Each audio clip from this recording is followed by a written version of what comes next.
ईशा के सामने जब उसका पति सूरज अपनी कलाई काटकर खून से उसकी मांग भरने के लिए हाथ आगे बढ़ाता है और गिड़गिड़ाते हुए कहता है, ईशा जी, अगर आप अपने सूरज के लिए यह करवा चौथ का व्रत रखेंगी तो पत्नी होने के नाते आपका श्रृंगार मैं ही करूंगा। तो ईशा का कलेजा कांप उठता है। वो भारी दिल से कहती है, तुम पागल हो चुके हो सूरज, तुम अब मेरे सूरज नहीं रहे, तुम दादा भाई बन चुके हो। लेकिन सूरज रोते हुए चिल्लाता है, दिल से आज भी मैं सिर्फ और सिर्फ आपका सूरज ही हूँ ईशा जी, आपके बिना मेरी जिंदगी का कोई वजूद नहीं है, मैं मर जाऊंगा। ये खौफनाक और दिल दहला देने वाला मोड़ उस कहानी का अंत नहीं बल्कि उस तूफान का नतीजा है जो इस पूरे परिवार पर टूट पड़ा है। कहानी की शुरुआत होती है पुलिस थाने के उस खौफनाक माहौल से जहां खाकी वर्दी पहने आईपीएस ईशा मैडम का गुस्सा 7वें आसमान पर है। थाने में हड़कंप मचा हुआ है क्योंकि मैडम जी के सामने खड़े 2 पुलिस वाले थर-थर कांप रहे हैं। ईशा अपने हाथ में डंडा लहराते हुए कड़क आवाज में दोनों पुलिस वालों की क्लास लगाते हुए कहती है, पति ब्रह्मचारी, तुम दोनों की इतनी हिम्मत कैसे हुई कि तुमने मुझे दूसरी पत्नी कहा? अब दफा हो जाओ यहाँ से। पुलिस वाले अपनी जान बचाकर सूरी मैम बोलते हुए फाइलों का पुलिंदा समेटकर बाहर भागते हैं। लेकिन थाने के बाहर निकलते ही दबी जबान में फिर से फुसफुसाहट शुरू हो जाती है। पुलिस वाले आपस में चर्चा करते हैं कि आईपीएस मैडम जी चाहे कितनी भी सख्त क्यों ना हो, लेकिन उनके घर का हाल बहुत बुरा है। दादा भाई की धाक शहर में ऐसी फैली हुई है कि एक आईपीएस अफसर की बीवी होते हुए भी वो कानून की गिरफ्त से बाहर घूम रहा है। और हद तो तब हो गई जब वो अपनी बेचारी मैडम जी के सिर पर दूसरी सौतन ले आया। दूसरी तरफ घर का माहौल किसी मातम से कम नहीं है। रिया, काव्या और भाभी सभी परेशान हैं क्योंकि सूरज जी ने कल से एक निवाला तक नहीं खाया है। भाभी का भी रो रो कर बुरा हाल है, उन्होंने भी अन्न का एक दाना नहीं छुआ है। दोनों एक दूसरे से बेपनाह मोहब्बत करते हैं,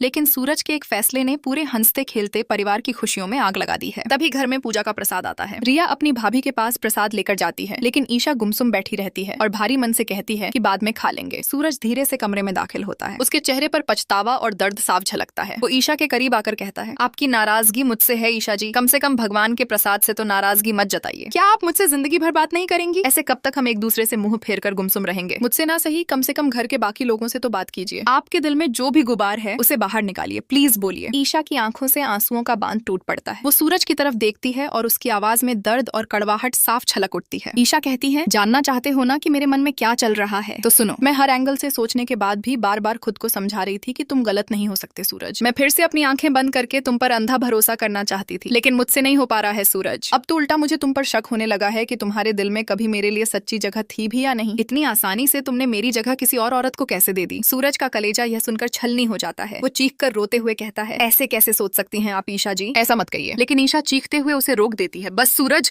अब बहुत हुआ। इस दुनिया की कोई भी स्वाभिमानी पत्नी इस बात से कभी राजी नहीं होगी कि उसका पति किसी और के बच्चे को अपना नाम दे दे या किसी दूसरी औरत को पत्नी का दर्जा देकर घर ले आए। एक स्वाभिमानी पत्नी होने के नाते मुझे तुम्हारा यह फैसला किसी भी कीमत पर मंजूर नहीं है। जब रिश्तों के धागे इतनी बुरी तरह उलझ जाए ना सूरज, तो उन्हें जबरदस्ती सुलझाने की कोशिश में सिर्फ गांठें बनती हैं। ऐसे टूट चुके रिश्तों को बीच राह में छोड़ देना ही बेहतर होता है। इसलिए मैंने आखिरी फैसला कर लिया है कि कल सुबह होते ही मैं यह घर छोड़कर हमेशा हमेशा के लिए चली जाऊंगी। यह सुनते ही पूरे घर में भूचाल आ जाता है। सूरज, रिया और काव्या के पैरों तले जमीन खिसक जाती है। सूरज बिलख बिलख कर रोने लगता है। ईशा, ये क्या कह रही हो तुम? रिया हाथ जोड़कर गिड़गिड़ाती है, भाभी प्लीज ऐसा मत कीजिए, आप हमें छोड़कर कहीं नहीं जा सकती। लेकिन ईशा अपने आंसुओं को पोंछते हुए सख्त लहजे में कहती है, मैंने अपना फैसला कर लिया है और मेरा फैसला अब कभी नहीं बदलेगा। कल तक श्रेया मेरे लिए पुलिस क्वार्टर का इंतजाम कर लेगी और मैं वहीं शिफ्ट हो जाऊंगी। सूरज अपने उस कड़वे सच को याद करने लगता है जिसकी वजह से यह सब तबाही हुई। उस दिन सूरज ने